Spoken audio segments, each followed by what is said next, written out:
بسم الله الرحمن الرحيم. الرحمن علم القرآن، خلق الإنسان علمه البيان. الشمس والقمر بحسبان، والنجم والشجر يسجدان. والسماء رفعها ووضع الميزان ألا تطغوا في الميزان، وأقيموا الوزن بالقسط ولا تخسروا الميزان. والأرض وضعها للأنام، فيها فاكهة والنخل ذات الأكمام، والحب ذو العصف والريحان. فبأي آلاء ربكما تكذبان؟ خلق الإنسان من صلصال كالفخار، وخلق الجان من مارج من نار. فبأي آلاء ربكما تكذبان؟ رب المشرقين ورب المغربين.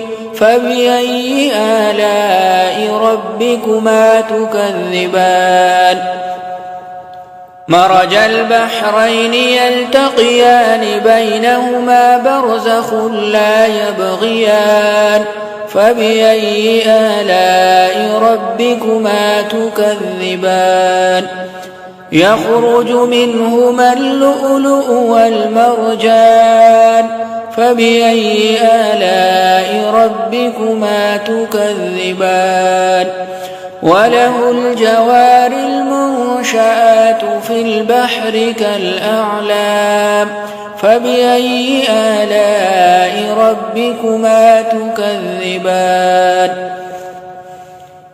كل من عليها فان ويبقى وجه ربك ذو الجلال والإكرام. فبأي آلاء ربكما تكذبان؟ يسأله من في السماوات والأرض كل يوم هو في شأن. فبأي آلاء ربكما تكذبان؟ سنفرغ لكم أيها الثقلان. فبأي آلاء ربكما تكذبان؟ يا معشر الجن والإنس إن استطعتم أن تنفذوا من أقطار السماوات والأرض فانفذوا لا تنفذون إلا بسلطان.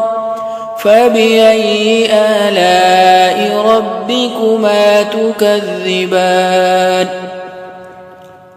يرسل عليكما شواظ من نار ونحاس فلا تنتصران. فبأي آلاء ربكما تكذبان؟ فإذا انشقت السماء فكانت وردة كالدهان. فبأي آلاء ربكما تكذبان؟ فيومئذ لا يسأل عن ذنبه إنس ولا جان. فبأي آلاء ربكما تكذبان؟ يعرف المجرمون بسيماهم فيؤخذ بالنواصي والأقدام. فبأي آلاء ربكما تكذبان؟ هذه جهنم التي يكذب بها المجرمون، يطوفون بينها وبين حميم آن. فبأي آلاء ربكما تكذبان؟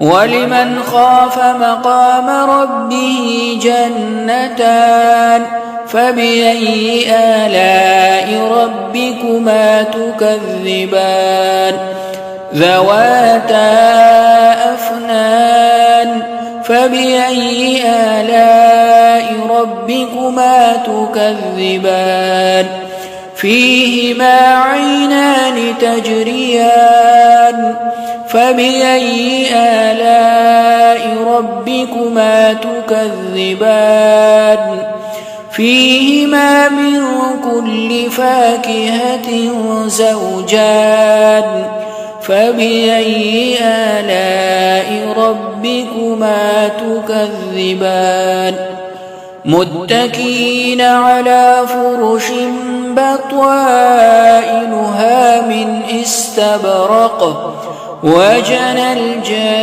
الجنتين دان فبأي آلاء ربكما تكذبان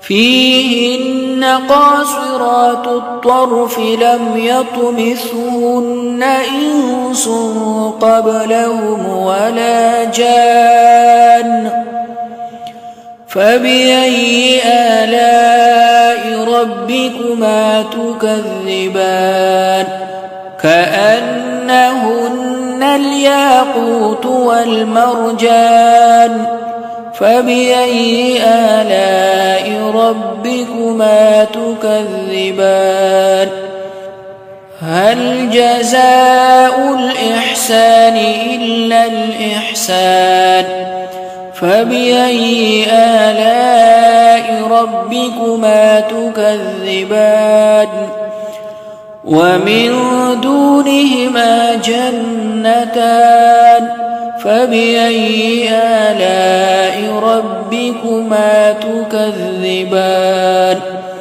مدهامتان